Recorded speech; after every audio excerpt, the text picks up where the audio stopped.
All right, good evening, everybody. Welcome to the Madison County Planning Commission and Board of Supervisors joint meeting for July 1st. If you would, please join me in standing for the Pledge of Allegiance and a moment of silence. I pledge allegiance to the flag of the United States of America and to the republic for which it stands, one nation, under God, indivisible, liberty and justice for all.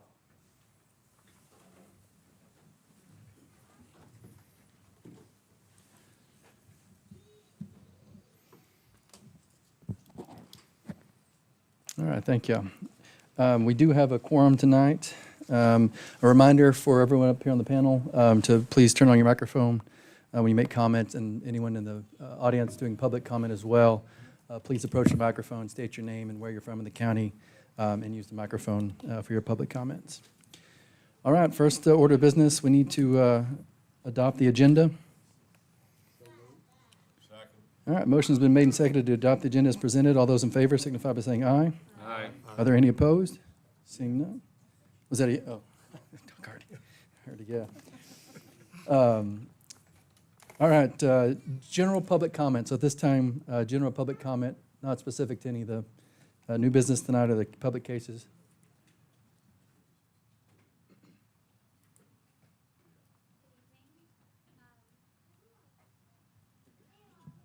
Good evening. My name is Catherine Richters. I live over in Aroda. I've recently been looking into becoming a cottage baker. I contacted Mr. Nichols about if that was an option for us, and they said they don't allow that in Madison. And I was hoping today to bring this up and speak for a change that would allow me to set up a small stand on the end of my property so that I could be able to sell certain baked goods to the community that fall under cottage law. This is something I've been thinking about for a while and just recently started looking into the legality of doing something like that. If this was approved, it would help my family to earn extra income and produce things for the community. For those that don't know about cottage law, this allows home bakers to produce and sell low-risk baked goods directly to consumers. Low risk meaning items that do not require temperature control for safety after preparation. For example, that would be breads, cookies, pastries, muffins, and dry baked mixes.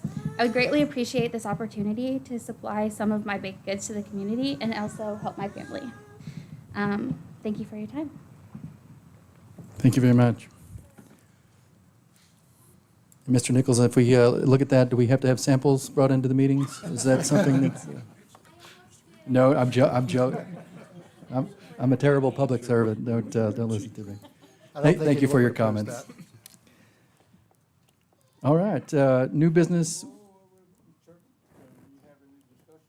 Oh, do we do discussion on public comment? Yeah, if you have a public comment, Pete. Please. Well, I'm just curious, what's the difference in what she wants to do and what people are doing and coming to the farmer's market? Farmers market. Same thing at the farmer's market. Farmers market is a dedicated place to do that. The inquiry was regarding a roadside stand. It's different than you selling tomatoes on the side of the road because you have something that was grown on the property versus something that's manufactured. Baking is a manufactured good. I understand that. Yep, so the way that our ordinance is written, we don't allow roadside stands for a manufactured good. So I think the request is, would we consider an ordinance amendment to allow that in the county? Where I'm going with that is, we're already doing it. I know several places is already doing it. I would be in favor of changing the ordinance. I'm just one person. To allow the young lady to do that. It makes sense to me. We just have to have a path to administrate it equally to everybody. So I encouraged her to come in and make the comment and ask the question. Mr. But Nichols, what would be our I can't go path? rogue, though. I've just got to administrate the ordinance that we have. Would we need a member of the public to come in and fill out paperwork to request that formally, or can we do it as I think you a? can recommend to the board whatever you like. I'd like to recommend that the board tell us to fix the ordinance to where this could happen. Second. All right, I'll try to word this. The motion, is it a motion? It's a motion, okay. The motion has been made to present material to the board that would augment or change the ordinance to allow cottage law by right, I suppose. Is that a good way of saying it, Pete? Is that what, to the Board of Supervisors? Should the board act, if approved, we'll schedule a workshop discussion. Perfect. All right, the motion's been made and seconded. All those in favor signify by saying aye. Aye. Any opposed? All right, seeing none. Thanks, Pete, for.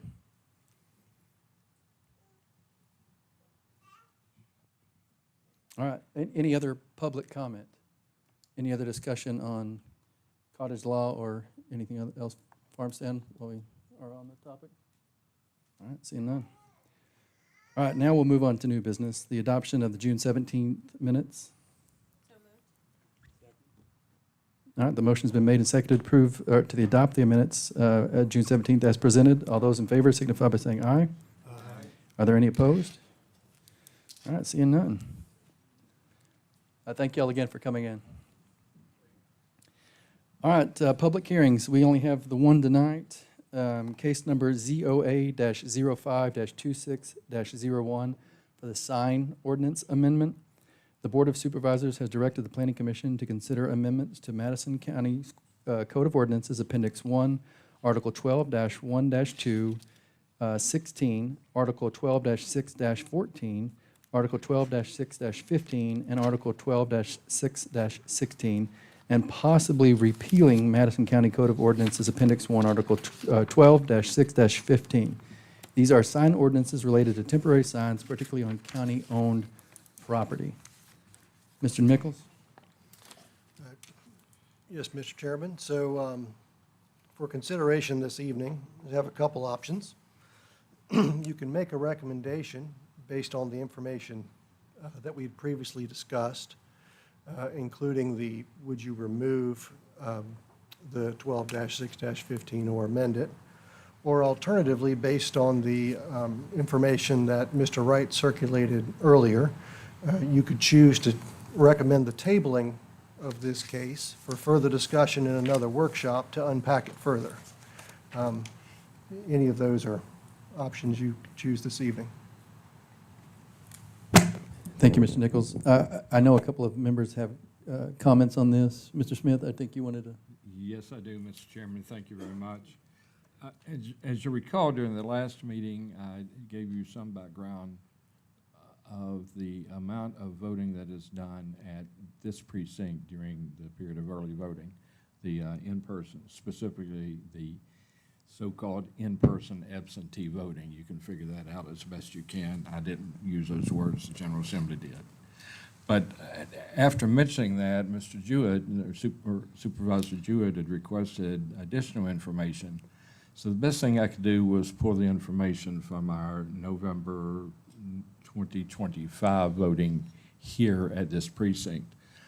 And given the fact that that was really an excellent example for us to use. There was a two-sided ballot. The front side were for the state elections, governor, lieutenant governor, and attorney general. The back side were local elections. And we had hundreds of ballots that were not filled out on the back side or were undervoted on the back side. The way the tallying machine works for us is if you do not vote in a particular election, an election meaning, let's say, the Board of Supervisors, for example, if you choose not to vote, then the ballot is sent back from the machine to you. It told you that you have an undervote, give you an opportunity to mark it. If you say cast as is, I'm going to go ahead and read it, scan it as an undervote. When you're dealing with elections where there are 4 candidates, for example, as we had in both school board and in the Board of Supervisors, you could vote for 3. So if you only voted for 2, that would be an undervote. So to make some kind of a judgment on the undervote being people not voting would be a stretch mathematically.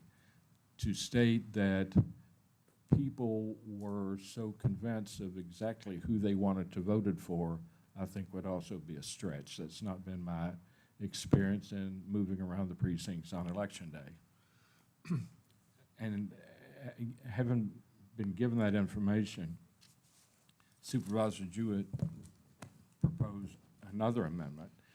As I'd commented the first time around, or in our last session, If the intent of the board through the ordinance was to prohibit any kind of signage on this property or any other county-owned property which is on one with early voting, if there was, if the intent was to eliminate any signage, then the proposal that we have before us effectively does that, because we avoid the confusion of using the term polling place, using the term day of election.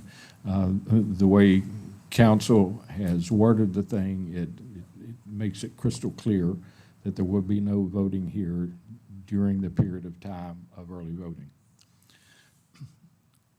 Given the fact that we're now experiencing about almost half of our electorate voting early, and the vast majority of those voting in person at this precinct, there was some concern that maybe maybe the electorate needed to be better informed, and signage was the way to do that. So rather than having absolutely no signage, the amendment, or the proposed amendment that was offered, it's a paragraph, I can read it if you like, or not. What it would do would be to allow signage during the period of early voting, and would allow the signage to be placed in a limited number, 1 per candidate, 2 per issue, because the issues would have 2 sides, and in a place as determined jointly by the administrator and the Board of Supervisors. If, for example, they would say that, well, we'll put them right along the sidewalk at the front of the building, come down with a can of spray paint, surveyor spray paint, and that's where you get to stick your signs, and signs would be uniform, 2 by 3, typical yard sign. So that's what the proposed amendment does, and as I see it, there is now a third option. We can either not act at all, and we're left in the current conundrum where we are. We could act on the language that's before us, which would ensure absolute no signage during early voting, or we could reconvene. We could table what we have right now, reconvene, discuss the motion that's been presented by Supervisor Jewett that would allow limited signage in a limited place on the county property.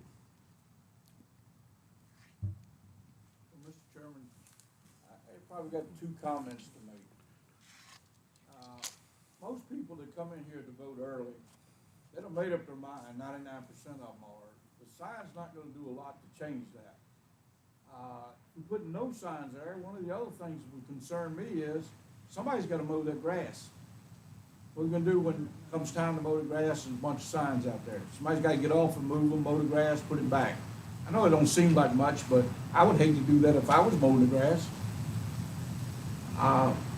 I don't think those signs being out there is gonna make a lot of difference of the way people vote. That's just my opinion. Thank you. Thank you, Mr. Elliott. Could I add a little bit to that? I understand Mr. Elliott's concern. We've had early voting going on since the 15th, when, 2 weeks? We've had 22 votes, early voting so far, and that's for the nomination, and it's granted Republican primary nomination for a candidate for Senate, candidate for House of Reps. So a lot of folks just aren't aware, and if the intent is to garner more votes, more activity among the electorate, then we need to find ways to, and I would agree with Supervisor Jewett on that. There's certainly, this would be a way to inform them. And the ordinance that we have right now, Mr. Elliott, was addressed to deal with that exact situation. Mooney would be cutting grass, he'd have to get off, put them back, and Mooney being Mooney in his DNA, he wanted to put them back exactly where they were, so that took a lot of time. And I say that very kindly toward him. I would not be that patient. But if they're all in one place so that there would not be interference, that's what the board and the county administrator would have to decide. Thank you, Mr. Smith. Are there any other comments up here at the panel? Anyone? Let's go ahead and go to public comment. And again, just a reminder, that looks like the options for this body will be either to recommend we table this and add a couple more workshops and include Mr. Jewett's motion, or at least discuss that further in workshops, or vote on what is presented tonight, which is on the screen for everyone to see. Public comment on this particular plea?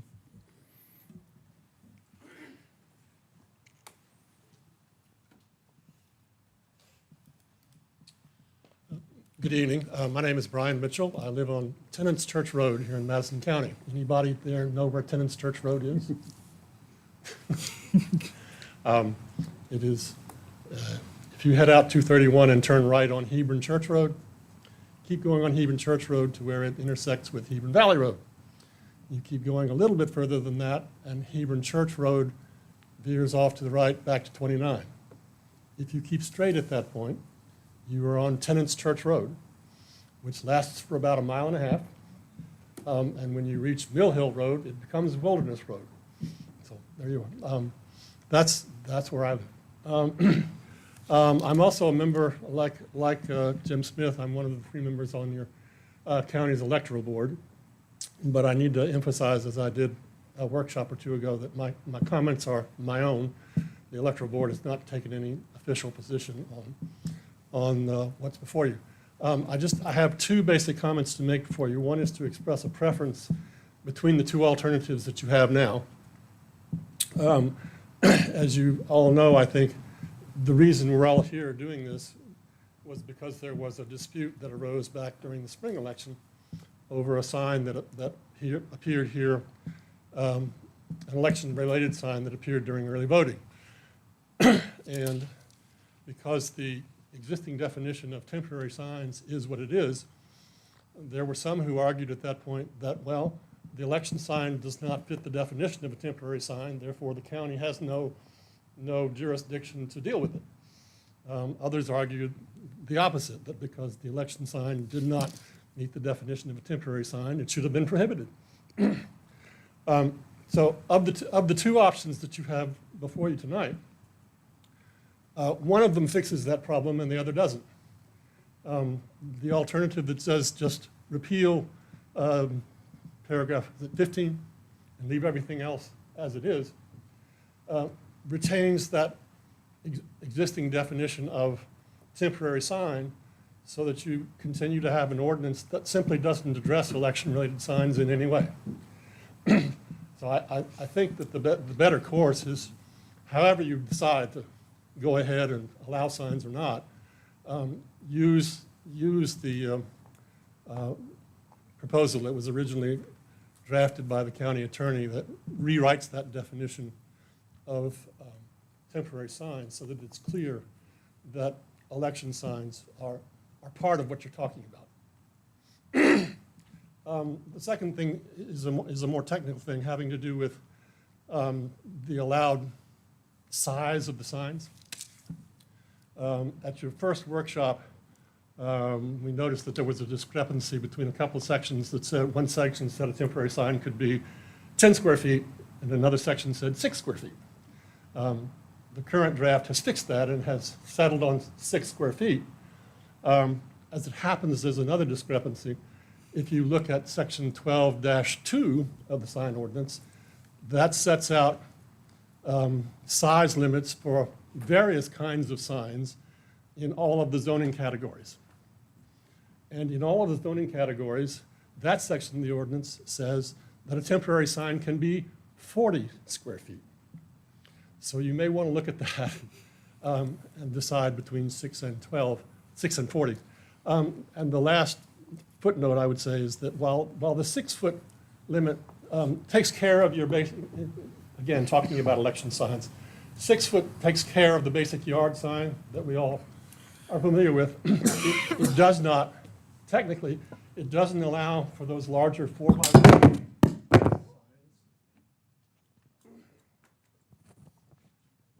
The 4x4 signs that show up here and there in very visible places that say, sportsmen for Trump or farmers for so-and-so. Those signs are typically 4x4 or 16 square feet. So you need to decide whether to just be silent about that or come up with come up with a number that allows for them. Obviously, you're not going to want those if you just go ahead with allowing signs in a specific section here at the county office building. You're clearly not going to want, 4x4 signs, so you'll have to do some writing. Anyway, there's some cleanup to do about, what's the allowable area of the sign. But again, my main concern is that as you go forward, use the county attorney's first draft and rewrite the definition of temporary signs so that it's clear what it does include and doesn't. Thank you. Thank you, Mr. Mitchell. Any additional public comment? I knew. It's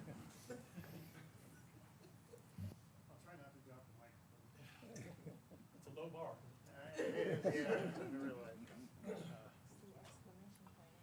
Hey, so my name is Clint Hyde. I live on Twyman's Mill Road, not too far from him, but because my ancestors are the Twymans is why I live here now. They go back a very long way in Madison County. So I've read through the several variations over the past few weeks of the sign ordinance business, and I agree with Brian's mention of the numbers. There is some inconsistency about the numbers there.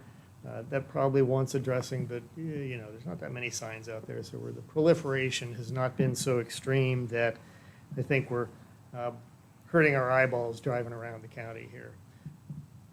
But I do feel like there are other circumstances that warrant some additional thinking. And in the packet that you all received today was a page of individual little line items that I wrote a couple of months ago prior to the first meeting about this, that I think, again, still think have some value. Probably a few of them kind of fallen by the wayside maybe as we deal with other aspects of this.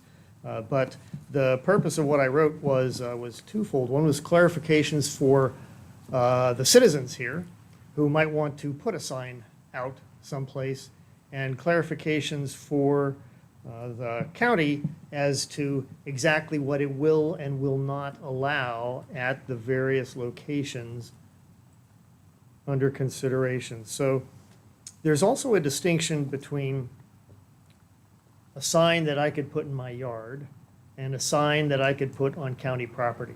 So I presume that we're only writing an ordinance about what goes on to county property, and it's not. This is going to cover what I can put in my yard too. I mean, the proposed definition of temporary sign is not limited to county property. It is a generic definition of what a temporary sign is. Right, for anywhere, right, for anywhere. Yeah. So that part doesn't have anything to do with the county property, but we seem to be focused on what goes on county space. The definition of county sign, of temporary sign, is not limited to a sign that's on county property. You've got to write something else in the ordinance that says this is what you can do on county property or not. Okay, so that wants clarification then, if those are going to be different in any way, or at least a statement saying this applies to all signs at all locations. Right, so I am leaning towards the table it for more discussion idea, because I don't think we're done with this. And I think this needs some further thinking, because we haven't either pinned down, no, we don't care about the rest of this, or we want to be more precise. And part of the reason I say that is because if it's going to be the zoning administrator who is responsible for dealing with these things, his office is over there, and the sign originally under discussion was right out the front door, but does he have to then travel all over the county to look at signs everywhere? Right? That's really beyond the scope of what I think he can actually do. So we ought to be more precise for his needs about what exactly where and related details. I had misunderstood a piece of it the first go-around about the timing, so the timing clarification seems to have improved, which is great. The more precise we are about these things, the easier his job is, and for the rest of us, the easier it is to understand what is a conforming sign that we can drop out in the front yard of the county administration building here, right? So the key recommendation I have for that is that they should be identified by a human being who is a resident of the county of Madison as the person who posted the sign. right? So that way, nobody from Orange or farther away, Northern Virginia, Pennsylvania, wherever, has come down here and dropped signs in our space, right? They need to mind their own business if they're off from somewhere else. This is our space, and we should be concerned with our things, and they should be concerned with theirs wherever they are. Signs, and I don't necessarily care who puts a sign out, right? Just us, not somebody else, just our folks, our residents here. That's good. But they ought to be willing to say who they are and stick their name, because otherwise, who knows what the origin of the sign out there is?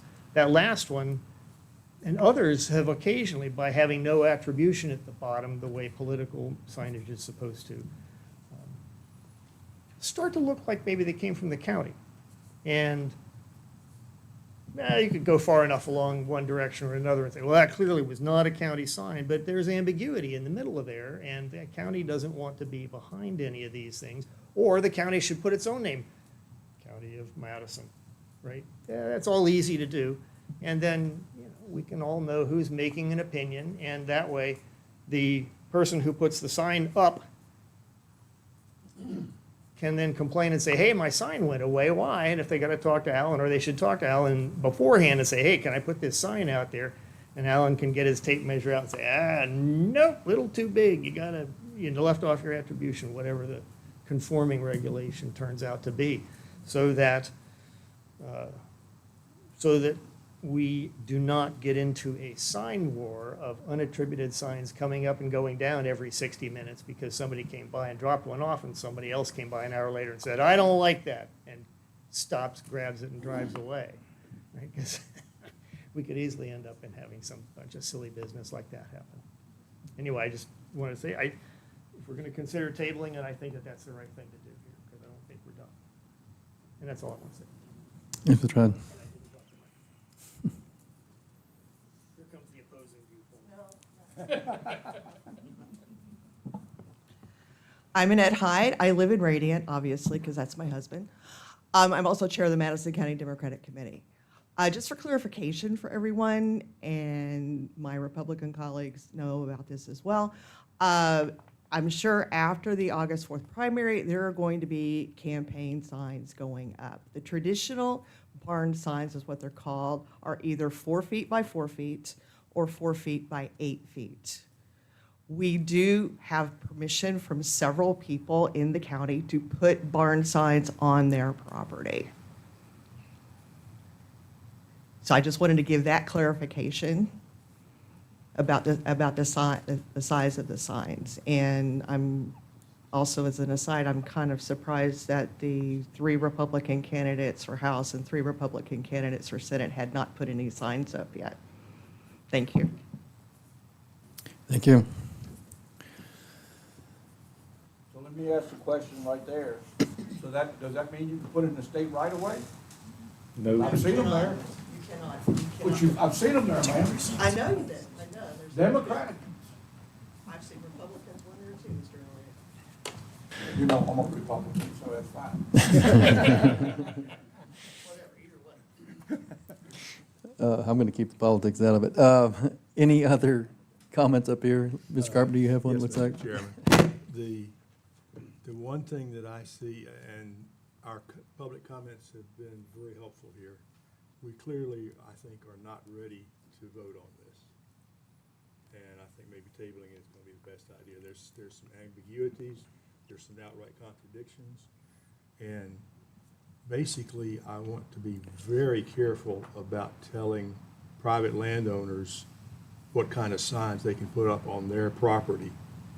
That's not within the county's purview, I don't think. So I think we definitely need to look at this more. There needs to be a separation, at least, between what can go on private property and what can go on government property. Thank you, Mr. Carpenter.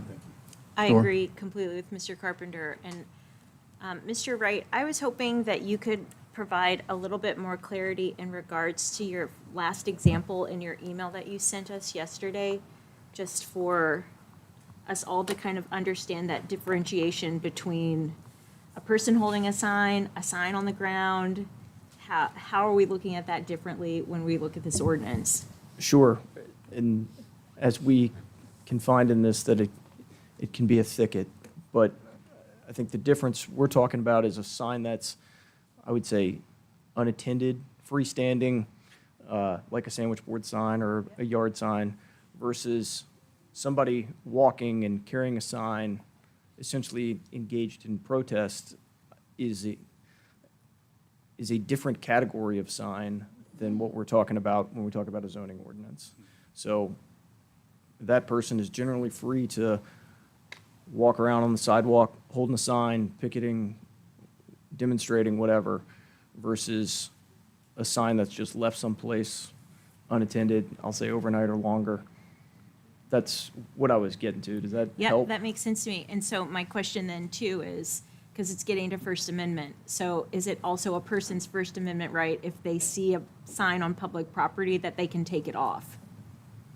Oh, God. Let's see. I guess you're considering that sign almost like refuse or litter, and so you're throwing it away as if you saw it because it's not allowed to be there. You know, I'm tending towards saying probably, but Yeah. it's not something I just want to shoot from the hip on. So I'm asking just so I have a deeper understanding too, but I think Mr. Carpenter and the public comment, we gotta get some of our language right, and we have to understand those nitpicky details to make sure that whatever we're presenting to the board, and that Alan isn't driving all over the county with his measuring tape, which I think would really be unfun. But your email was extremely helpful, so I really appreciate you answering that question I had. Yeah, no problem. And one of the challenges too for us is figuring out what roads we want to go down with this and what we don't. But no, I don't think anybody has any interest in inhibiting people's signs on private property other than, the size of them, things like that, the blight issues that come with the police power of zoning, not the content of it. Nobody Yeah. wants to step into that. All right, hearing the discussion tonight then. Can I ask Mr. Wright a question? Sure may. Of course, Mr. Bailey. Mr. Wright, if we table this, can it go to the board if they would like to do so? I'd like to hear some input of what the board thinks. I think you guys could probably go into, a recess and open the board? The board could open their own meeting without, I think they probably can't, well, I guess if you guys didn't act on it, they would consider that not recommending anything pass. They could do it. I think maybe it makes more sense just to get their opinion if that's what you want. And maybe you gavel out a session, they gavel in. But I'll let you all decide on the best way to do it.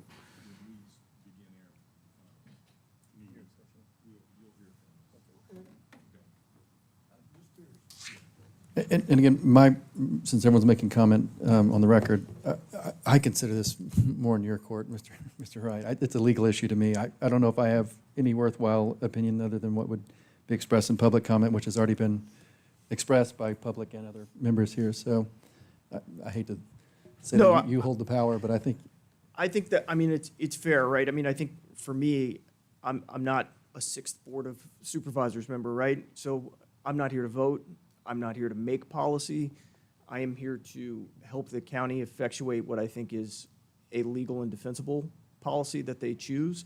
Having said that, there could be, if the idea was we want only signs in this particular place and they have to be on this particular topic, then it's like, I would advise, hey, this is very risky and possibly indefensible territory.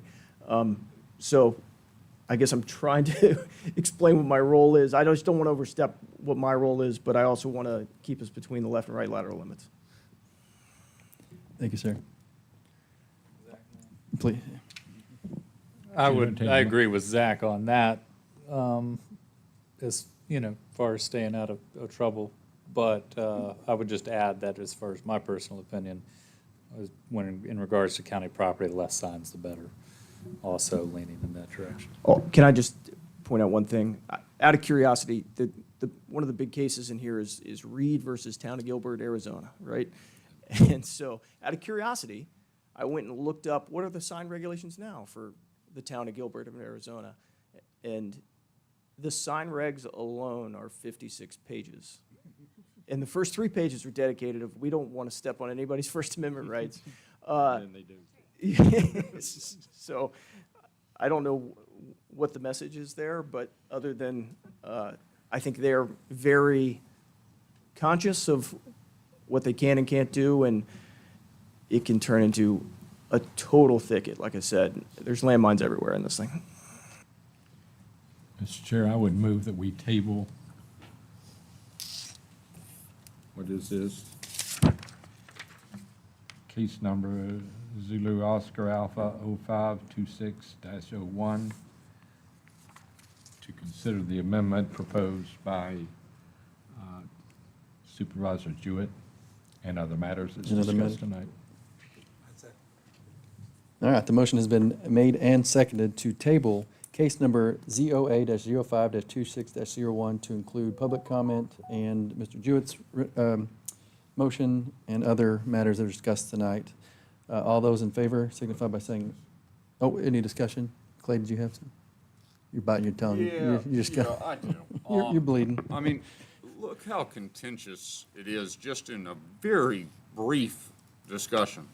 And Clinton has sent us 16 items. Why open the door to this in the first place? If you don't have it on county property and just have them at the polling places 36 hours before, that's great. You start getting into Clint's suggestion and say that Allen needs to approve these things, I would think that's an infringement upon free speech.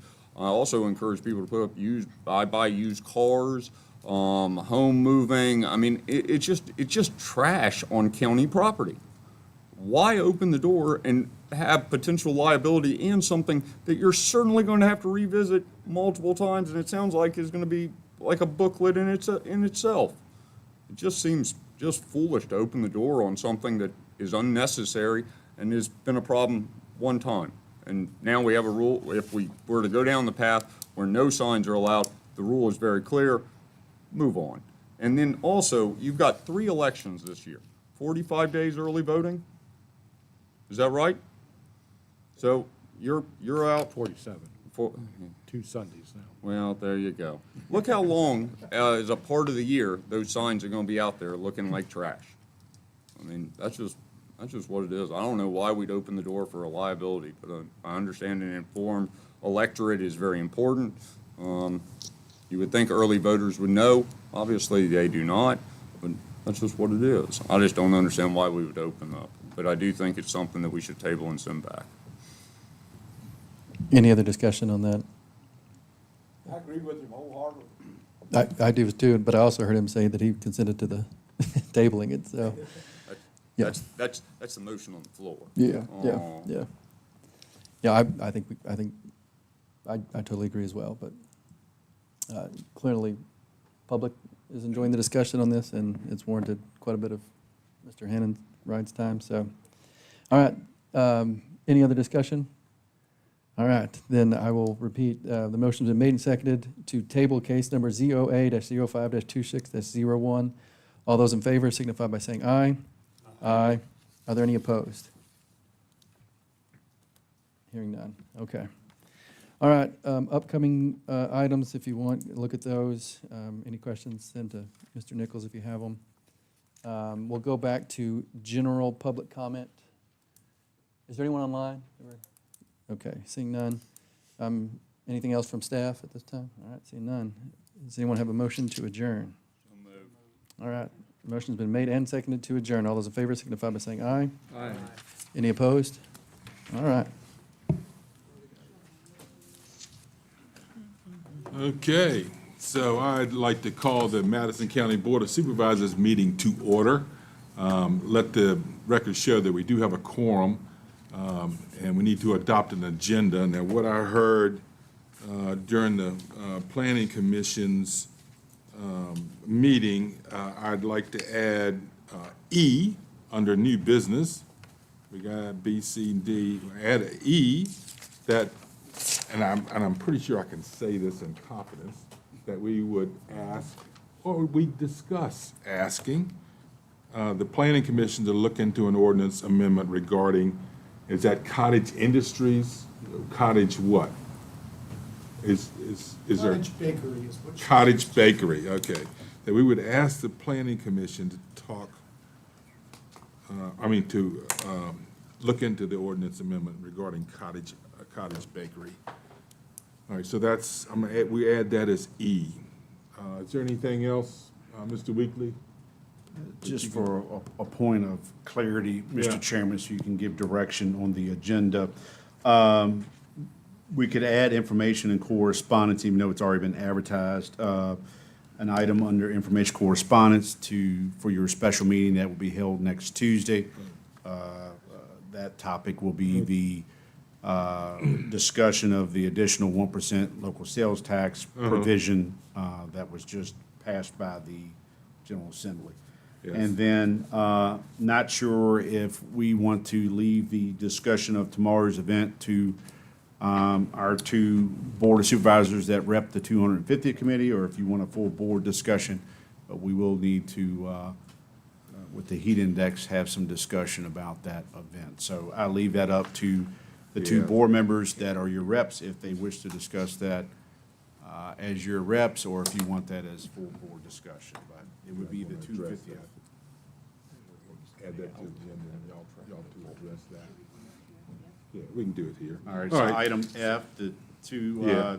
under new business, 250th event discussion. Well, all right, And then would you go, Mr. And Chairman, the under special information meeting. as G, the special meeting for July 7th? all right, Is that okay, sir? yes, sir. All right, thank you. That's all I have, Mr. Chairman. All right, so we're, in addition to the E, which I just spoke of, so F will be discussion of the 250 celebration tomorrow, led by Supervisor Sharman and Supervisor Buchanan, and G, the special meeting on 7/7. So anything further from the board? Very well. Can I get a motion to approve the agenda as amended? Second. We have a motion and a second to approve the agenda as amended. Any further discussion? Very well. All in favor say aye. Aye. Chair votes aye. Opposed, nay. All right, motion carries. All right, we go to public comment. Is there any public comment at this time? Yeah, nothing? Okay. Then public comment will be closed. So you get down there, next item is the public hearing on the sign ordinance amendment, case ZOA 05-2601. This case has been tabled by the Planning Commission, so it takes it off of our plate tonight. But I think we should have a little discussion on that for the Planning Commission to hear. You want to kick it off? I'd love Let to. everybody know, how we got to this point here. Okay, a couple of points before I get into the essence of my argument is, one, from what I surmise, most folks didn't even get a chance to see my amendment. Is that correct? Okay, well, that's unfair. It should have been distributed. Anyway, you're going to see it at some point in time. The other issue is that my particular amendment deals only with this property. It's not a general sign ordinance, and I think that is, some of these definitions need to be clarified. But my opinion is, as far as private property is, we should have a minimal restriction on what people do in their private property. I think that really is serious First Amendment stuff. Now, Mr. Wright, I appreciate your opinion that you sent us along that cited the court cases and the statutes, and it's evident from that we can be restrictive with regard to what we put. What is our implicit or explicit ability to be permissive, saying that, well, we're going to allow this or that? I mean, with staying within boundaries of, say, the law or et cetera, et cetera. Or not allow, either one. Yes. Right, and you're talking about on government property? Yes. County property? I think that there can probably be a limit in terms of like lewd and obscene. I think we can do that. I would probably dive a little bit into that. It's become sort of a trend these days to add expletives to political discourse. I think we can regulate that. It becomes,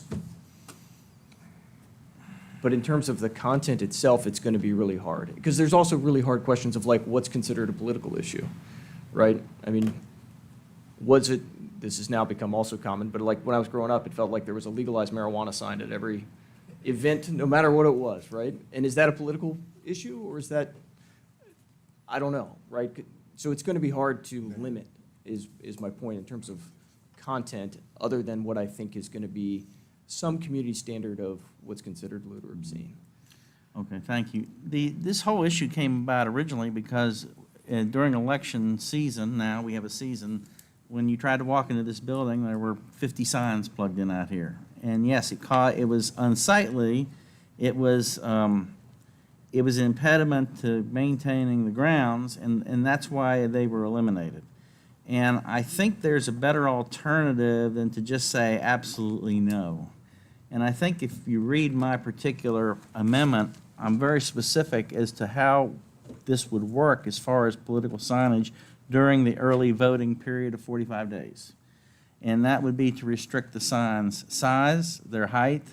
It would be restricted to registered political candidates and also registered referendums or amendments. So you just couldn't go in there and say, hey, let's legalize marijuana. It's not on the ballot. It shouldn't be permitted.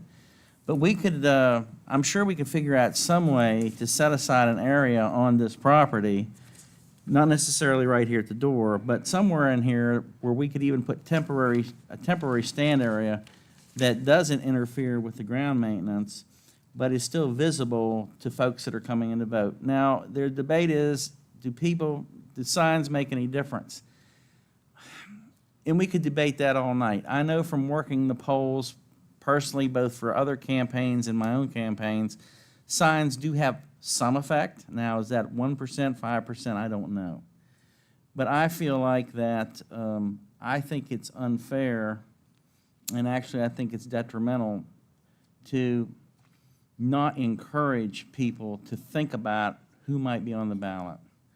And that's why I'm proposing that we set up this amendment, and however we have to modify it to make it legal and to make it narrowly defined for what we're trying to accomplish, I think it's something worthwhile versus worrying about mowing the grass. You know, I was thinking about this over the weekend, and here we are celebrating 250 years of this country in an area that's the cradle of the Bill of Rights, probably the greatest government document ever written by the namesake of our county, the Madison family.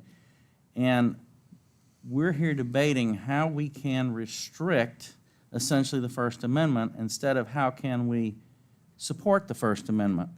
And I know that as far as voting goes, the biggest detriment to democracy is public apathy.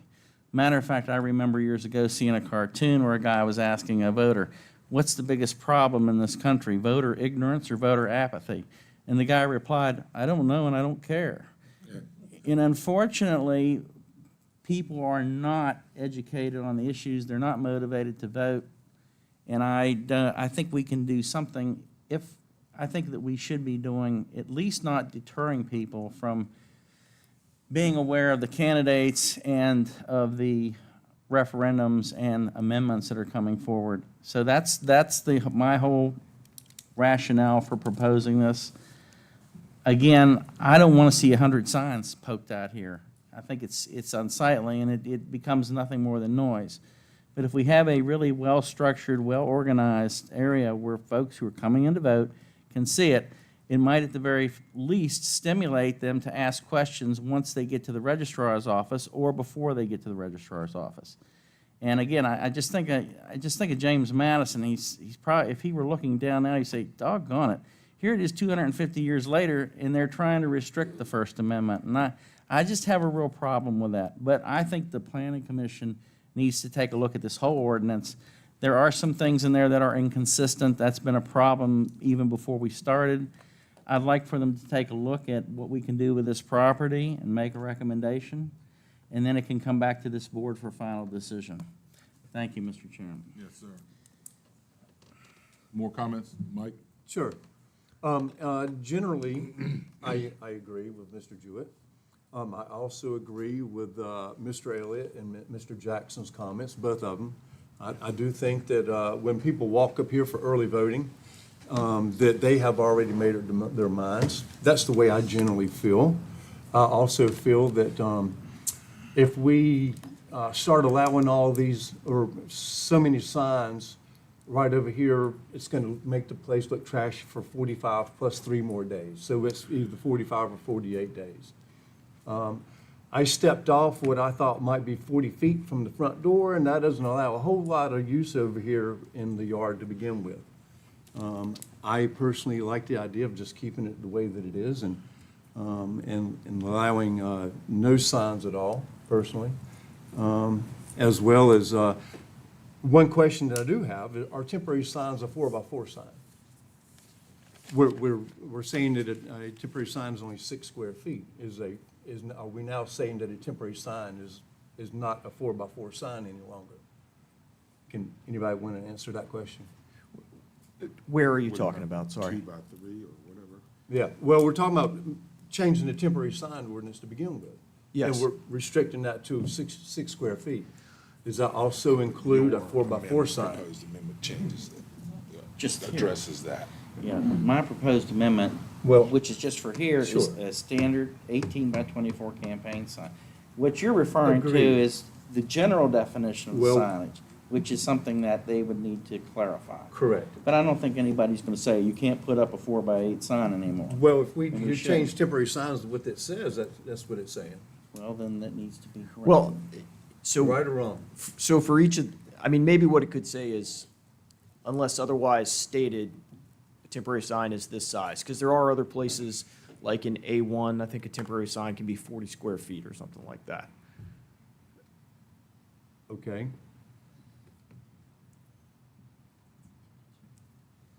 Is that it, Mike? That's it. Yeah, and I did look up Loudoun County's and the City of Virginia Beach's ordinance on signs, and they are, I think they're in line with what I'm proposing as far as the registrar's office or polling places.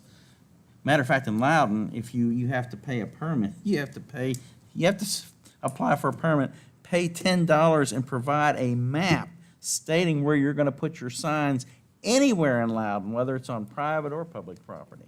That's a little bit. What's that?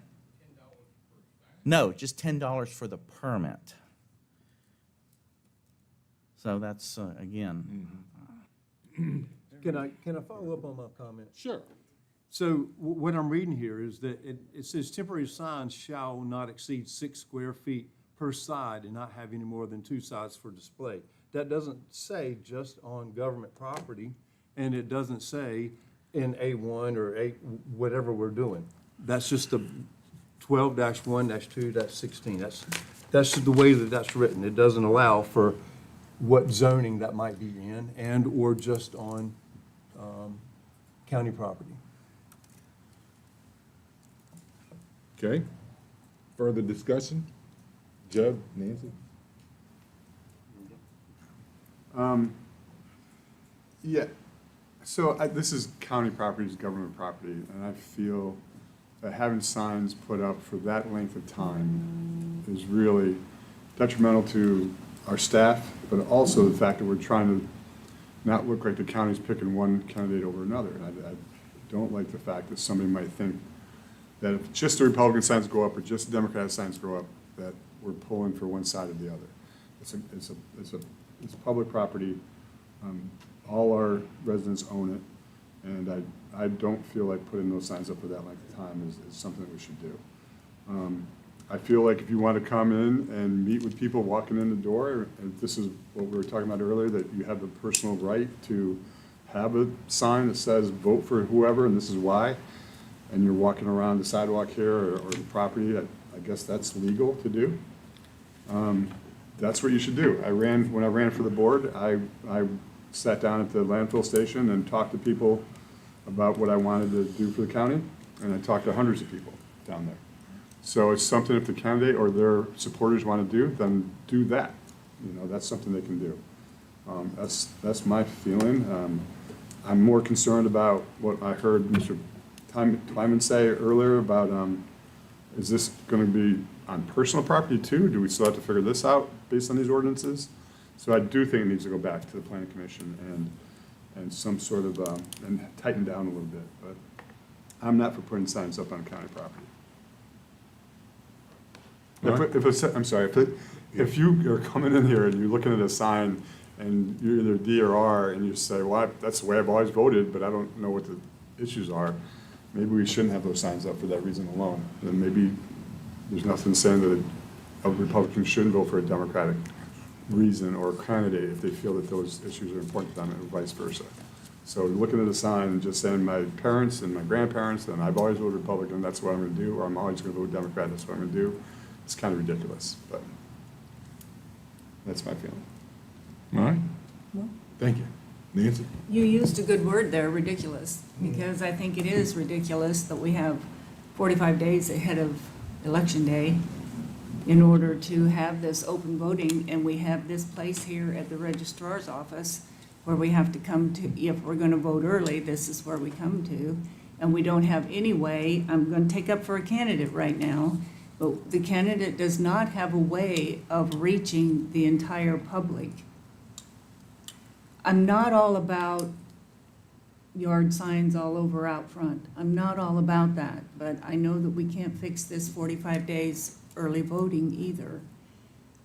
And what it does make me more aware of is that we have had talk about closing some of the precincts and having more, since so many people come here to vote early anyway, and just have this be our spot. That isn't going to help the candidates. The candidates cannot, and you know this, those of you who have run for office know that you cannot get the word out that you need to get out to the people. And so I would, when I think about closing those precincts, I would say absolutely not to that.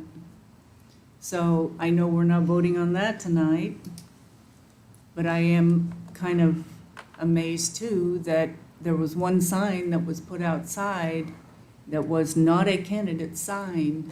It was an informational, educational sign that went up out there, and this whole thing has come from that sign. So I don't know what else I have to say about that. So That's it? I think so, but I am going to take up for the candidates because the candidates work hard. They want to be heard. It's hard running for an office. Those of you who have done it, you know it. And the only thing we're guilty of is we want to work for you. The end. Okay, well, let's see. So I would like to see the planning commission, I got 4 things here I'd like to see for them to consider. That would be Supervisor Jewett's proposed amendment, Mr. Wright's comments in his email of today. That was today, wasn't it, or was that yesterday? Golly, yesterday, all right. Mr. Hyde's input that is in your packet, in all of our packets, and sign sizes elsewhere in our own ordinances. So there's 4 things I see that we need to look at. But, I mean, the county, the research I've done on this, the county has a right to regulate its own property, okay? But now this ordinance would need to be content neutral, designed, and I think when Clay was up here on the board and we all decided it would prevent clutter, reduce maintenance burdens, and avoid the appearance of government endorsement, like Mr. Buchanan would say. So those items are considered to be a reasonable property management items in an ordinance. And, this is why we're doing this, why it, with the no sign thing. And I talked to Jim yesterday, in the correspondence, that he was suggesting that we have not a legal duty, but a duty to inform voters who's running or whatever, and we do not. The Board of Supervisors of the county does not have that. That's the General Registrar, Virginia Department of Elections, and the State Board of Elections. Now, we do have a responsibility to ensure county ordinances don't interfere with any election administration, and responsibility to avoid policies that restrict access to election information, and we need to support transparency and civic engagement. So all these things, when we're crafting this ordinance, those kind of things need to be considered, which, like Mr. Wright has already said, it ain't easy. But that's kind of my thoughts on it. Oh, one more thing. The registrar, Lauren Eanes, definitely needs to be a part of this. When we do the workshop, if we could get her in here to weigh in on this, I think that is really important. And I think, did you put that in your email too, Ann? Or did I? I think we might have discussed it separately. Researching it, but anyhow, I think that's critical to have her in here, because I can't say, Jim or Mr. Mitchell might be able to say, if I walk into the registrar's office to vote early, do they have, they have a sample ballot in there, I'm sure, right? Identifying whatever issues are on the ballot and the folks running for it. But is that it? Is that the only information they would have posted in the registrar's office? No, if there is a referendum, then the amendments, proposed amendments. They would be posted too, sure. That's what I mean. Well, they're not posted, but they have to be available. Anything that's going to be on the ballot, but it's just in the form of a sample ballot. That's right, No candidate handouts or nothing you can pick up and read, other than the, And the prohibited zone is 40 feet from the Right. front door of the registrar's Okay. office, not the door of the building. so that's the reason we It's want. also true that during early voting, the registrar and the staff are, in essence, they are election officials. Yeah, And election officials have a code of conduct. They can't be offering anything like advice on something. yeah, any brochures. You can't even have it sitting around in there. I mean, or you couldn't have it sitting on any tables out here either, I That's guess. the prohibited zone. Okay, oh yeah, the 40 feet. From the front door. Thank you. Did you also mean that they shouldn't be talking to the planning commission as well? Did you also mean they shouldn't be talking to the planning commission as well, the registrar's office? Talk, like. About the pull sign Lauren- ordinance. If we pull Lauren in,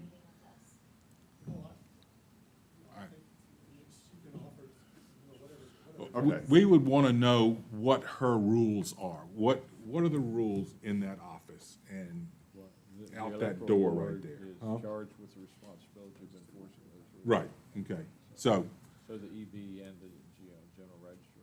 all right, so let's get Lauren in here. Now, yes, sir. Just to protect her, get whatever technical information about how the office runs, that's fine. Don't put her in the position of expressing an opinion about, yes, let's have signs, no, let's don't have signs. That's not her job. That's right. And the electoral board discussed that today and made it abundantly clear. With her sitting in on that Yes. meeting? Okay, all right. But I still think she would Should be offer. helpful on, Huh?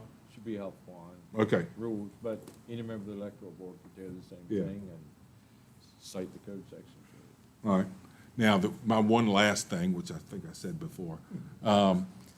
So as I see it, and the two electoral board members can weigh in on this, we have time to go through 2 workshops if necessary. Now, when I was talking to Supervisor Jewett yesterday, we'd like to get this done for the August joint meeting, but if you all come away from the July workshop and still feel like you need time, you can go take it to an August workshop, but we gotta have this done. Drop dead date is the first joint meeting in September, because early voting will start September 15th. Mr. Chairman, Do I have that right? point of order, for your, 18. for advertising considerations. Uh-huh. Unless a recommendation that's mostly complete is ready now, it will be September, because we will not be able to satisfy the advertising deadlines for an August public hearing, if we wait to meet till the July workshop Yeah. to decide what it is that we need to advertise the changes. It's going to be September. God. And another time stamp that I don't like. Okay, well, there you have it. So let's see what we can do at the July workshop. In the meantime, there's a lot of stuff to read and consider. And who would Jim Smith, could you speak to Lauren and see if she can come to the workshop 2 weeks from tonight? It should be. Or Mr. Mitchell, either one, I don't care. I know she'd be happy to be helpful, she's happy to be helpful in just about anything. She said this morning, she asked this morning if she needed to be here tonight. Yeah, So- oh, okay. And maybe we could put her first on the agenda so she can talk and go on home. Okay, let's see, anything else from the board on this matter? Mr. Chairman, can I ask a question maybe to you or to Mr. Wright? And I've just seen this in my old experience working in campaigns where we'd say no signs and all of a sudden a kid stands there for 24 hours with a t-shirt on. Is this gonna involve in anything where personal clothes or anything like that, or is there? do we have a- Formally, No, we've got a ruling from the Attorney General on that. We do. we okay. need a motion to I just formally didn't know. charge We had them an with open doing this, I can of think. worms. No, a campaign That'd be the worker, an safest thing. officer of election cannot wear anything Okay, so addictive. that- But that's- anybody can come in with a sign And that on, doesn't need to be. I'll move with a t-shirt on and vote. Yeah, I was wondering that too. There's already a Oh, paragraph okay, yeah, those- in that state code section that talks about people can wear stuff in, wear stuff Mr. out. Wright's Yeah, and that comments, was Mr. Hyde's born- input, born in Madison. and sign That's where sizes that started. that Mr. Mitchell brought up. Oh, that's all right. For that clarity. Okay, well, I'll tell you, I mean, we're really not having a public hearing. Is there anybody in the public that would like to say, add anything to this discussion? I remember it when it's not important. All right, come on.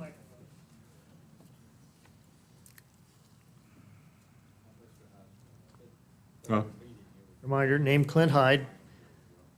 So we're Brian. talking about Oh. some serious First Amendment stuff, which is almost the most central core piece of this country. I mean, because back in the day, guys who started this weren't always allowed to speak freely and wanted to be able to do so more. And the sign business is exactly a free speech concept. Right? You can walk outside and carry a sign, or you could stick a sign at the corner of your front yard. You could be like me, and my house and my property are nowhere near anything other than cows can see it. So putting a sign in my yard is a waste of time. And I don't personally feel like I want to put a sign anywhere else either, as far as that goes. But this is a central thing, and why we argue about it. And to Mr. Jewett's point there, yeah, we are still arguing about this after 250 years because it is so important to the reasons why this country was founded in the first place that we're not done with this concept after that length of time. And we may never be done with that concept for another 250 years. Or maybe there'll be a point when it stops mattering anymore. But we're not done with this idea. And to our lawyer's point about Gilbert being 50-plus pages, for 50 pages for a sign ordinance, that's how seriously important this is. to try and do correctly for everybody. Whereas best we can figure is correctly today, and maybe in 5 years it's a little different for whatever reason. But we need to be allowing people to do and say what they feel they need to say to express themselves. Right? We do. We all want to be able to do that. We grew up thinking that that's the key thing, man, freedom of speech. Except freedom of speech is not absolutely unrestricted and does have a little bit of limitation. And I'm not suggesting that we just whack it off and say, nope, you can't do it at all. Shut your mouth and don't talk, don't wear, carry a sign, don't wear a T-shirt, whatever. But That's not what he says right there. this is important, and we need to be careful about doing it right. All right, thank you. Okay, let's see. All right, well, we need, Mr. Jackson. Huh. A couple of you tonight have talked about, voters know what they're doing when they walk in to vote.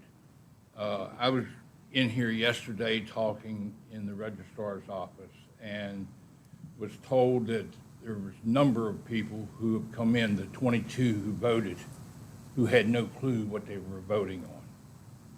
And that's sad. That's really sad. Well, could I ask you a question real quick then? Sure.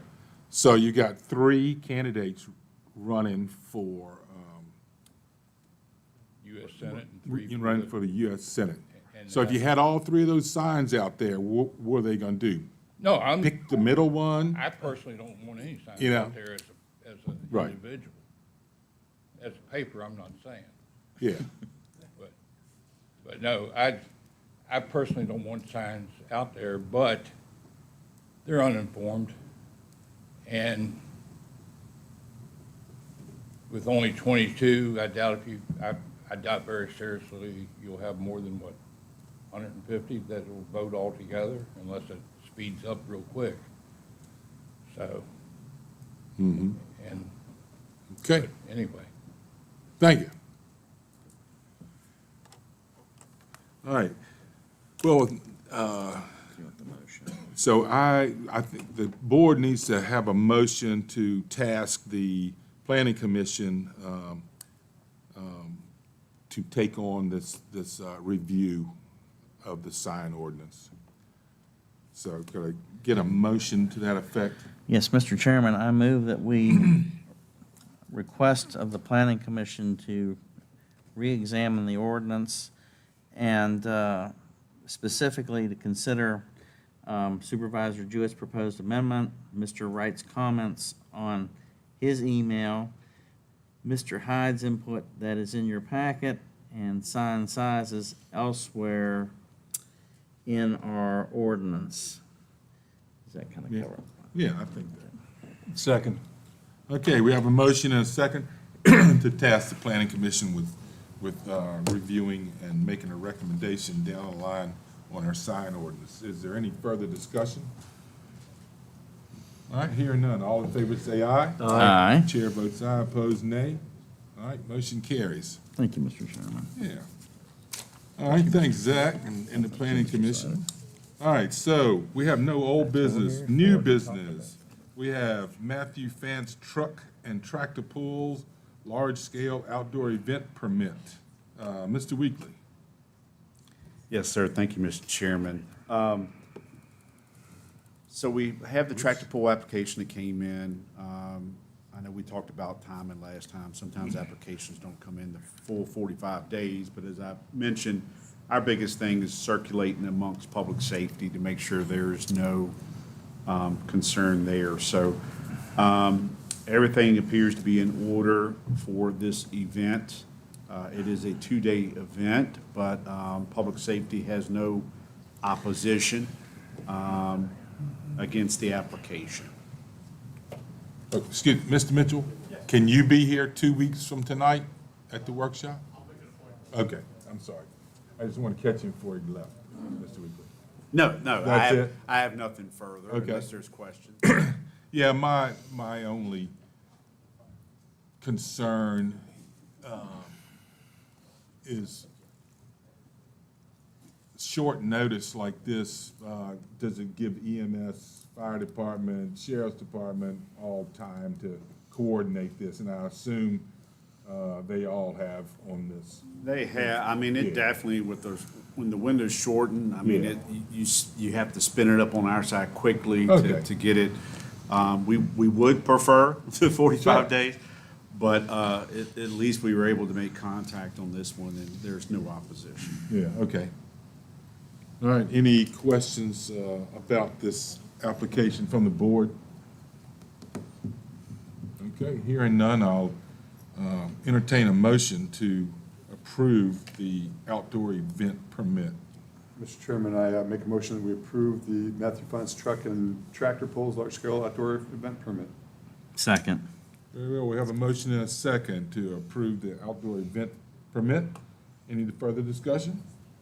All right, hearing none, all in favor say aye. Aye. Chair votes aye, opposed nay. All right, motion carries. The next, item C under new business, Chad Lower fireworks permit application. Mr. Weekly. Yes, sir. Mr. Lohr came in, I believe it was last week, to fill out a fireworks permit. Again, I mean, I know it's a drought. We don't have a burn ban in place currently, but we do know we're in a heavy drought. We have approved other firework permits at your prior meeting. You know, we just ask folks to be safe and be smart. I know one of your most recent permit applications was Ball Top, and they have delayed theirs for September. I believe Graves is still going on in July. So there's a couple of these still out there. So staff doesn't have any opposition other than we want folks to be smart. At least when we have these permit applications, we do make public safety aware. We hope we don't get a call for service, but at least we're aware if phone calls start coming in to 911 about fireworks going off or, you know, concerns in the area. Okay.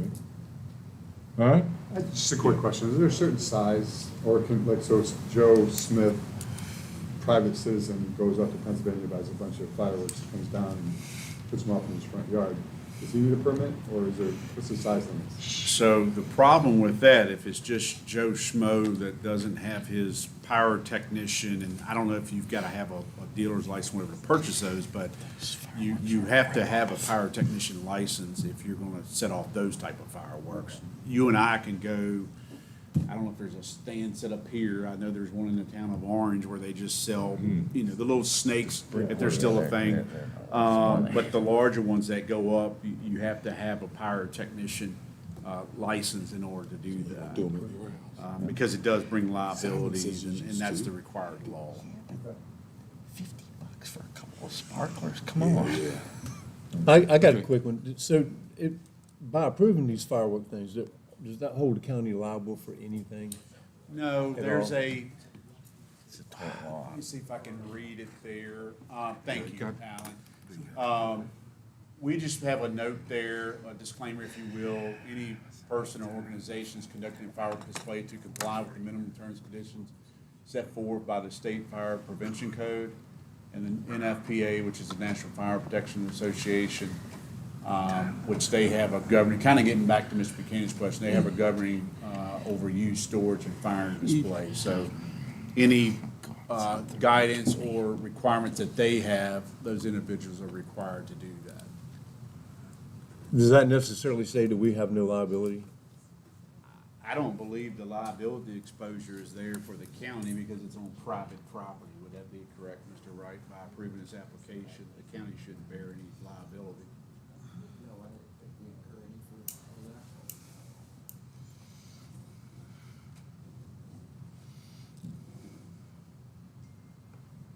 Thank All you. right. I just wondered. Thank you. Yeah, no, Further- very good question. Further questions from the board? All right, hearing none, entertain a motion to approve Chad Lower's fireworks permit. Mr. Chairman, I move that we approve Chad Lower's fireworks permit application. Second. All right, we have a motion and a second to approve the Chad Lower's fireworks permit application. Is there any further discussion? Hearing none, all in favor say aye. Aye. Chair votes aye, opposed nay. All right, motion carries. All right, the next item on the agenda is, under D, is IT discussion on the auditorium media. We will have the IT director approach the podium. Feel like such a big deal all of a sudden. All right, so just some general background on what we're trying to do here. Basically, at the start of this year, we started noticing some issues with the auditorium equipment. The back projector particularly likes to go off and on because it's an annoying little bugger. And then the room microphones, bless their heart, have been used and abused considerably. And I would not accuse anyone in particular. I have done it myself. These poor things have been dropped all over the place. So that's part one of what basically was the honest behind this. The other part was the Department of Justice released the WCAG 2.1 standards for the ADA, which we will need to comply with come 2028. It was 2027, but they gave both small localities and large localities an extra year, basically. I think the large localities were having trouble meeting their current year, so the Department of Justice said, yeah, we'll squeeze in another year for you. For our side, essentially, we were looking at some accessibility options that we're going to need to put in place. Hearing is going to be our number one thing. That's easily resolved with some hearing aids that we can put in place that will link into our system and allow people to hear better. The rest of it, we're looking to upgrade the microphones. So hopefully, if we turn on every single microphone in this room and people start talking, we won't get horrible feedback. I have consulted with the group that put in the initial stuff. They have told me it can be done. We can get very nice microphones. They're not going to break the bank, thankfully. I'm looking to squeeze all the juice out of this lemon that I can. But what I'm thinking is, because these projectors are not only very expensive, but they are very difficult to manage on our own, because I can't really call Mooney every time the projector goes out and get him to bring a ladder in here so that I can finagle with it. My suggestion would be that we look at getting some TVs to replace the projectors. And not only, in my opinion, would that make our presentations online look better, because we wouldn't just have to zoom in the cameras on the projectors to the screen. It would literally be a one-for-one. The screen would look just like it is on that computer back there. It wouldn't just be that camera zoomed in all the way on this projector screen. So it would be nice, clear, and crisp. I'm here to answer any questions that y'all have. Right now, we're in the process of getting bids for this. I'm looking for it to be around 7 to 10 is my general range for what we're looking to do. The TVs are probably going to be half of that. And what I was told by the groups that came in and initially did the projectors is that TVs will be cheaper than projectors. Yeah, the TVs. Okay. All right, go ahead, Mike. I mean, so if we went with TVs, all right, TVs, redoing the mics and the wiring is going to be how much in the? My rough estimate for right now is 7 to 10. Oh, Initially, and what then- we were looking was just the ADA stuff, and that was around $5,000. So I'm thinking if we're looking to get TVs, just think $2,500 a pop, we're probably going to get around $10,000. And what's the alternative to replace one of those projectors up there? If I'm not mistaken, those projectors, each individual one was around $3,000. And the other part, and I went back and looked, I believe these projectors were put in place around August or September of 2021. Generally, our maintenance cycle is 5 years for all technology, So unless it's it's 2020. particular. So they're pretty much end of life at this point. The only thing we really don't need to replace is the mixer that's in that cabinet back there. That is relatively new, and that's usually one of the more expensive pieces, so we're good on that. All right, questions for Alan? I've got a couple. Yeah, go ahead. Alan, what's the current cost to replace the bulbs in these things? Because I know that's always, I've dealt with these for years, and I know that was a big issue, was that, they burn out if you leave them on too long, and they're expensive. I can get you that Oh, answer. I don't need that. What I would comment on is when we initially started having the back projector act up, we called the contractors that are responsible for it, who basically help us fix it, because we don't have a ladder to get up there ourselves. We incur a cost whenever we call them for that. Essentially, they brought a ladder out here, came up there, unplugged it, plugged it back in, and we're $300 poorer now. So my goal is to avoid having to call them, is like, and then they just unplug it and it magically works again, and we're down $300 for that. TVs, the IT department could service much easier than these devices over here. But if you want me to get some information on how much replacing the bulbs, I can certainly get No. that. Do you know the comparative mean time to failure on those TVs versus the projector? They're gonna be around the same. About the same? The projectors, in my experience, tend to have a slightly shorter time, but I can't say that without like definitive evidence at this point. We have TVs all around the conference rooms in the county that have been here, I believe, since I've been here, which is basically when those were installed. We haven't had any problems with them so far. Alan, would that be the same size as that screen? The That TV would would be the what same we're going size for, as the yeah. screen? Yes, sir.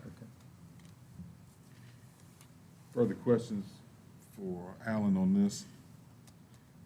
No, but I got a tech question. I can't help myself. Yeah, go ahead. Oh, boy. Alan, have y'all run into the Cali 365 phishing scam yet?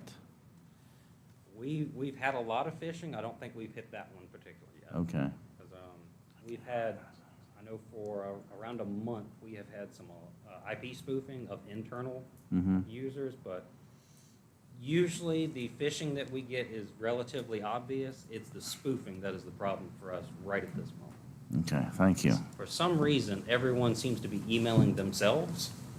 It's just a very odd thing. I get emails from myself. Jonathan has gotten an email from himself. Our system catches like 95% of it, thankfully, but they do squeak through occasionally. Okay. That's a big Okay, job. let's see, I guess, next steps, Alan would, and Jonathan would be to put together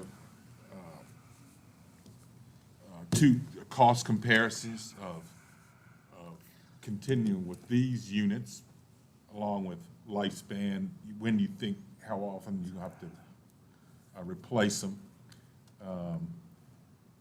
The cost of a ladder to get up there. I don't know where you'd store that ladder, but whatever.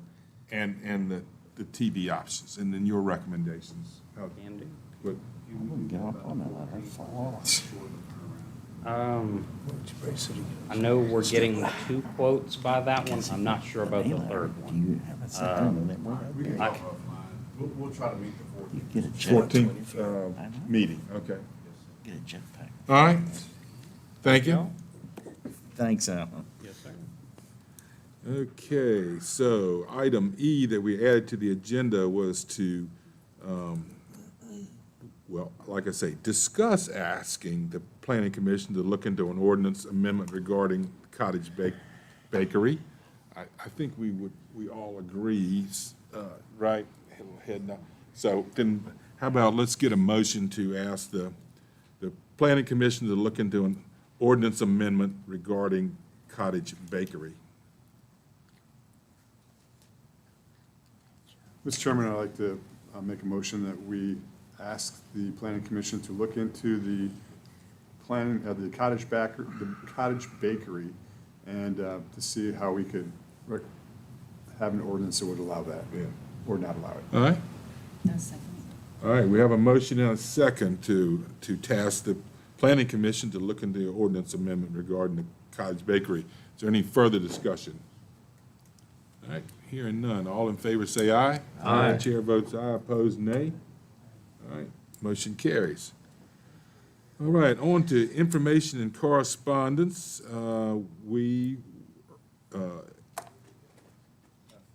F is, what did I say? Is that the? That's the, discussion of 250. In the special meeting, I moved to G. Okay. So, we're going to discuss tomorrow's 250 celebration, which Supervisor Sharman and Supervisor Buchanan has been working on for months.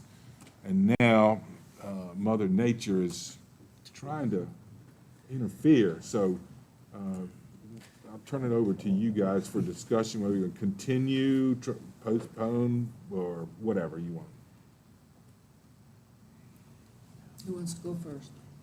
It's always ladies first unless you direct me otherwise. Well, as you all know, I'm sure you're well aware of everything that's taking place tomorrow evening, right?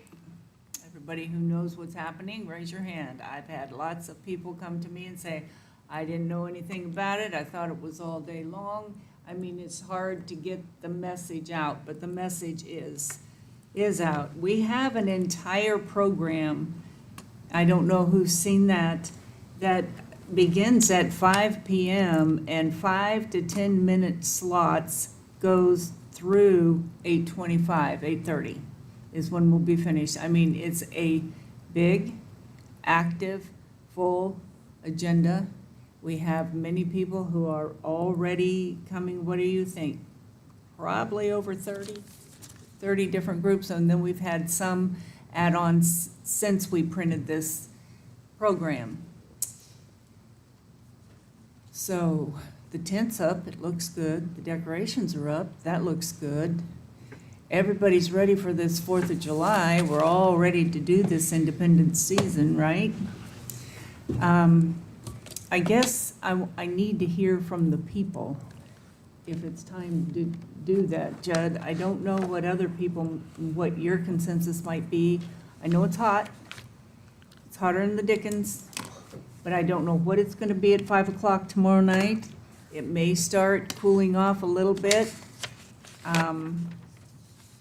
We do have more shade here on this library lawn, probably. We have more cooling effects anyway in this area than we would have over at Hoover Ridge that we had originally thought about. We sure don't want people to be in danger and for everybody to take personal. We do have places where people can go. If we have a pop-up shower, you know, we can go over to the library, we can go to the Kemper Mansion. We're going to have loads of water. We have volunteers who are going to be watchers.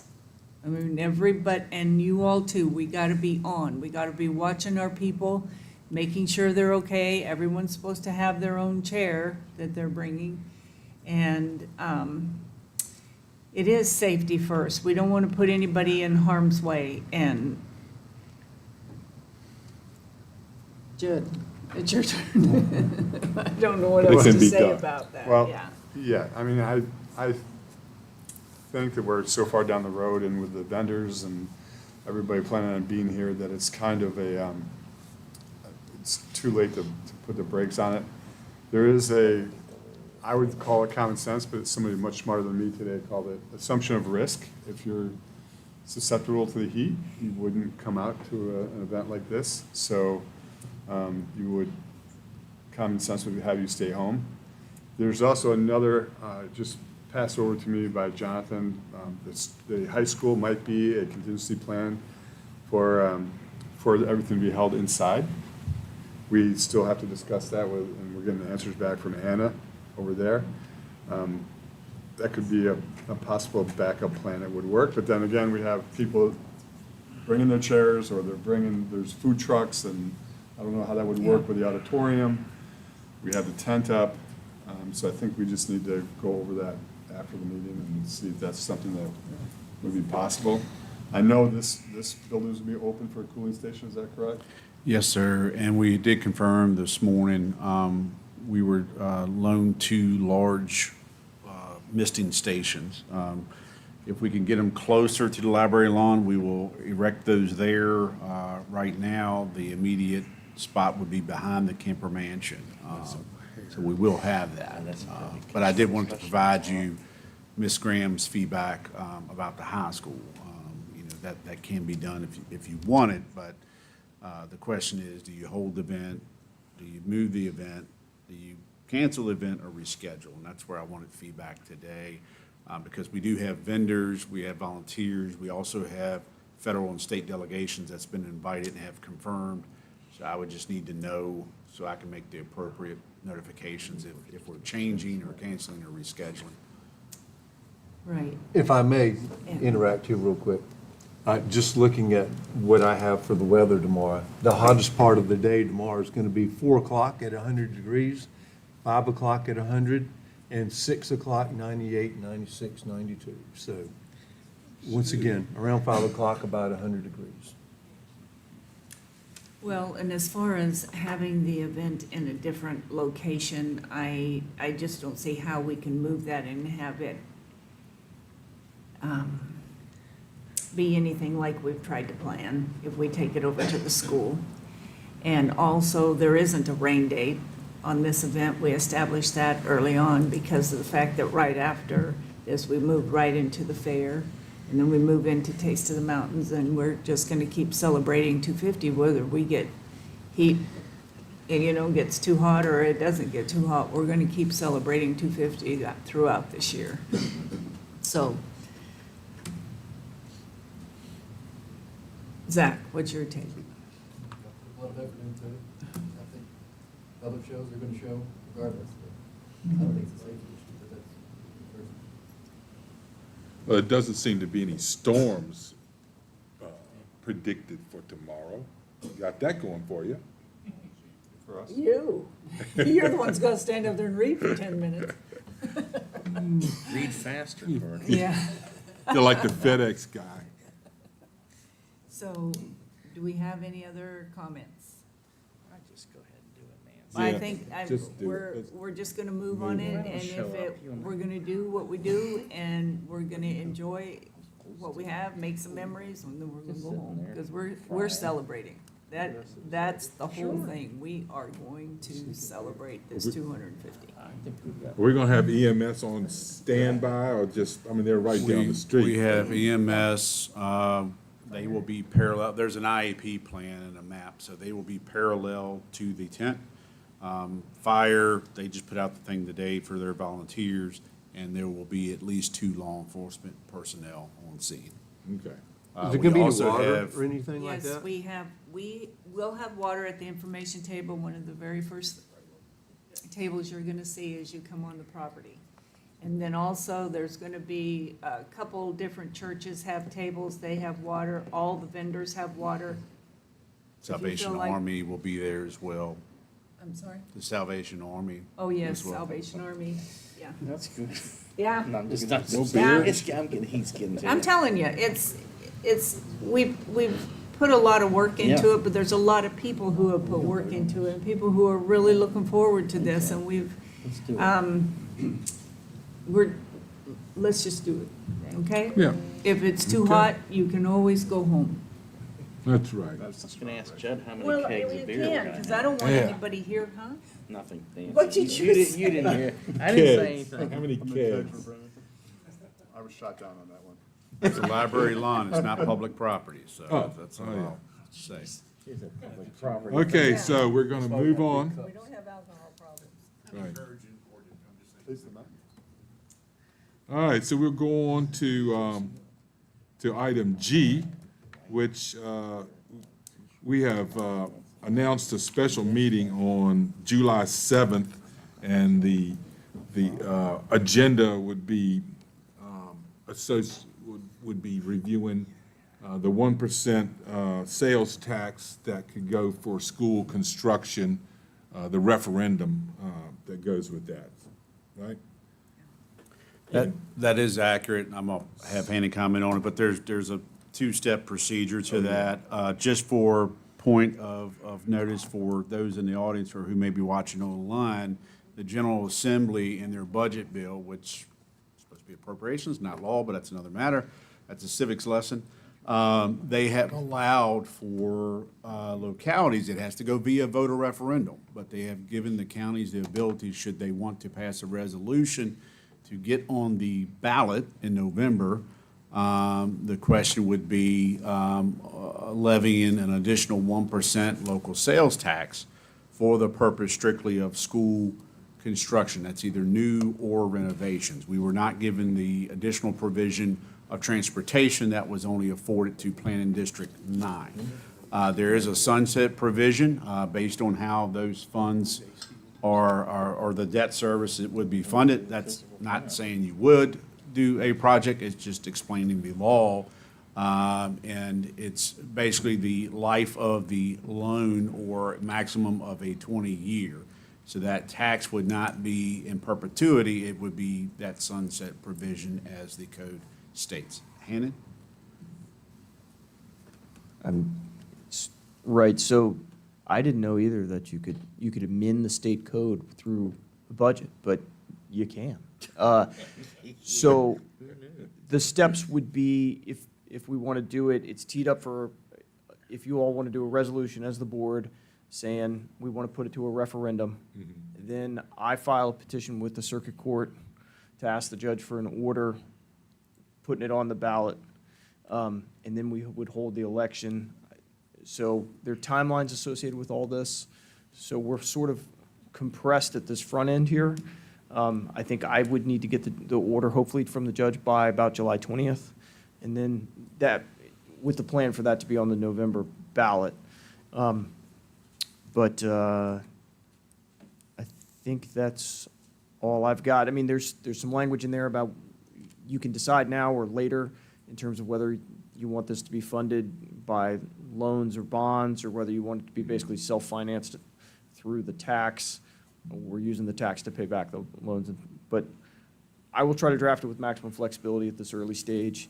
But that's all I've got at this point. Okay, so the board's responsibility at this point would be to consider the resolution that will be before us on the 7th.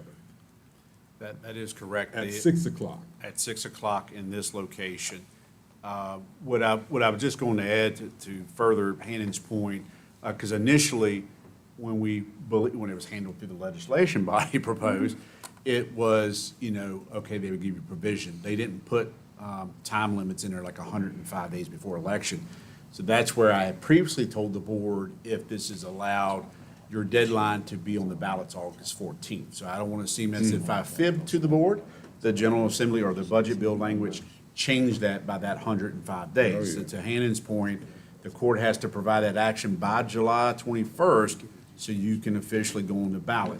If the ballot referendum is successful, if you so choose to pass that resolution, and Hannon files is it writ or? Petition. The petition, thank you, that's why I'm not the attorney. Even if it's successful, there's this 120 days provision after that. In conversations I've had for Rappahannock and Orange County, and there are others that are looking at this as well, most likely, even if all this were to pass the electorate or the people, you would still have to hold a public hearing, an ordinance that would, if you decided to borrow funds, would set the actual provision or your sunset date in that ordinance. So there's a lot of things, and those other localities I just referenced, everybody's kind of saying, all right, even if you got through all those steps, the local sales tax probably wouldn't be implemented until July 1st of calendar year 2027 anyway. So a lot of steps. The 7th is just the resolution. If you like it, you approve it, you adopt it, and that gives the marching orders to Mr. Wright to file the petition. So is that thing, would that have to go on the judge's docket, or is that something where he's sitting in his office and you can just come in there and say, sir, excuse me? There would not be. You gotta go on the docket. It would be, I don't know, I need to talk to the judge's secretary and the clerk to see whether or not, my preference would be it's in a hearing. They only hold court one day a week over in Madison Circuit Court on Wednesdays, so that's a challenge, or whether it can be just, I submit a draft order and judge reviews and signs it. Got it. I'm not sure of the mechanics on that one yet. I will work through that one. The clerk's office, by the state code too, they're required to advertise, I think, for 3 weeks, if the judge signs off on the order, so. Okay. All right. One quick Anything, comment. further? Yep. And just to remind the board, we are working on an analysis of this program, and it'll be done by the town hall meeting for the EDC in August. And it's mainly for information for voters and to consider what the sales tax would mean for their pocketbook versus spending extra sales tax versus possible property tax increases. And part of that's going to involve some projections about what we might have to spend money on in the next 10 to 20 years. Supervisor Schneider and I are planning to meet with Mr. Timmons over at the school system to just try to get some ballpark plans.